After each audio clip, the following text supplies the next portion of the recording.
ఇవాళ ఆ సన్యాసులు మోడీని అమిత్ షా గారిని మెప్పించడానికి సంతోషపెట్టడానికి అంతర్జాతీయ ఎయిర్పోర్టుకున్న రాజీవ్ గాంధీ పేరు తీసేస్తామంటారు, సచివాలయం ముందర ఉన్న విగ్రహాన్ని తొలగిస్తామంటారు.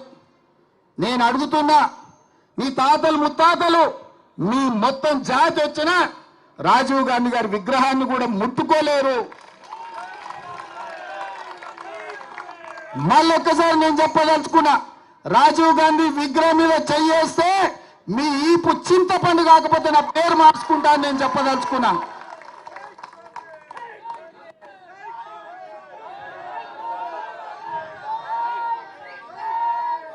ఆసామాసిగా అల్లా తప్పగా అక్కడ ఎవరో ఆ విగ్రహం పెడుతున్నారని మీరు అనుకుంటున్నారేమో.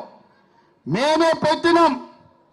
ఒక పక్కన అమరవీరుల స్తూపం, ఇంకొక పక్కన తెలంగాణకు పరిపాలన అందించే సచివాలయం, ఆ మధ్యలో రాజీవ్ గాంధీ విగ్రహం.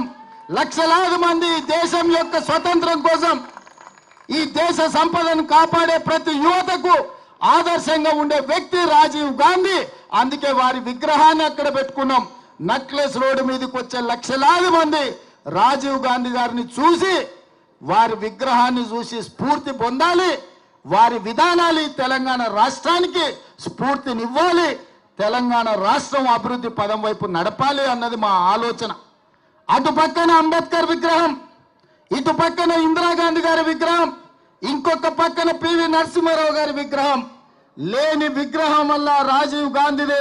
అందుకే ఈ లక్షలాది మంది కాంగ్రెస్ పార్టీ కార్యకర్తల ఆలోచనలో భాగంగా మా ప్రభుత్వం, మా మంత్రివర్గం అక్కడ రాజీవ్ గాంధీ గారి విగ్రహం పెట్టినాం. ఎవడు తొలగిస్తాడో రావాలి, తారీఖు చెప్పాలి అని చెప్పి నేను చెప్పదలుచుకున్నా.